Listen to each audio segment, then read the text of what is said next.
Hello सर्वांना. खरं आणि खोटं ह्याचा मिलाप बसत नाही आहे बघा. आणि खरं मी तुम्हाला नेहमी सांगत असते की मी जे लढाई आहे ना माझ्या आयुष्यात, ती जे माझ्या अवतीभोवती लोक आहेत ना, ते किती खरे आणि किती खोटे वागतात ह्याचं एक मला हे करायचं, म्हणजे त्यांना दाखवून द्यायचं की अरे तुम्ही किती खोटे आहात आणि तुम्ही किती खोटं बोलता लोकांशी, नाही का. आणि तुम्ही कसे आहात, खोटाडे आहात आणि तुम्ही एक चांगल्यापणाचा असा बुरखा पांघरलेला आहे.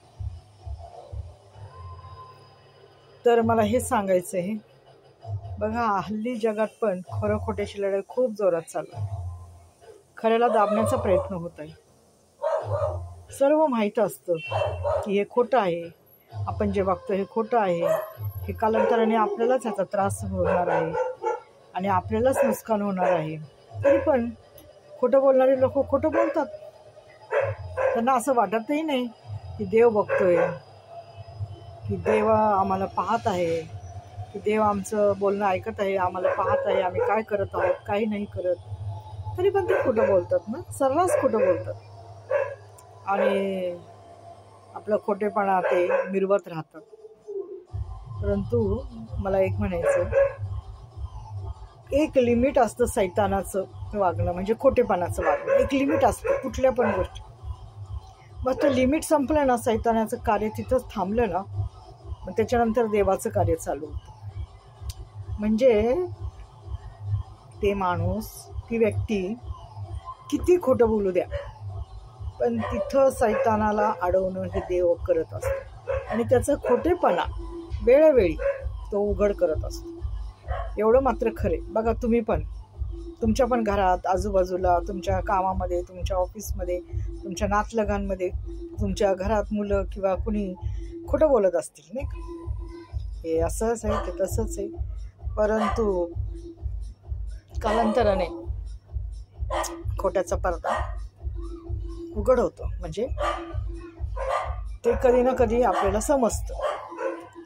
तर हे असं आहे, खोटं हे लिमिटेड काळापुरतंच आहे आणि उजेड आणि अंधार हे एकत्र राहू शकत नाही. एक तर उजेड तरी होतो, एक तर अंधार तरी होतो, है की नाही. तर असं आहे बघा, म्हणूनच म्हणतात ना, खरं आणि खोटं एकत्र नांदू शकत नाही. खोटं जास्त दिवस चालतं, म्हणजे चालतं, परंतु एक दिवस त्याचा नायनाट होतो. सैतान कुठे ना कुठे थांबला जातो आणि तिथून देवाचं कार्य चालतं. एवढं मात्र खरं आहे. तेव्हा खोटं बोलणाऱ्यांना बोला, किती तुम्हाला खोटं बोलायचं बोला, परंतु एक दिवस असा येणार आहे की तुमचं खोटं तुमच्याच गळ्यात पडणार आहे, तुमच्याच पदरात पडणार आहे आणि खोटं बोलणाऱ्यांचा नेहमी नाशच होतो. एवढं मात्र खरं. त्यांचा नाश ते स्वतःच्या हाताने खोटं बोलण्याने करून घेतात. त्यामुळं कसं खोटं बोलायचं, किती खोटं बोलायचं, कुठं खोटं बोलायचं, कोणाजवळ खोटं बोलायचं, कोणासंगती खोटं बोलायचं, हे आधी तुम्ही ठरवून घ्या, माहिती का. आणि खोटं बोलणं कमी करा, कारण खोट्याने तुमचाच नाश होणार आहे, कोणाचं काही जाणार नाही. शेवटी खोटं, खोटारडे, खोटारडी असं म्हणून तुमचं नाव प्रसिद्ध होईल. एवढं मात्र खरं आहे, ध्यानात ठेवा.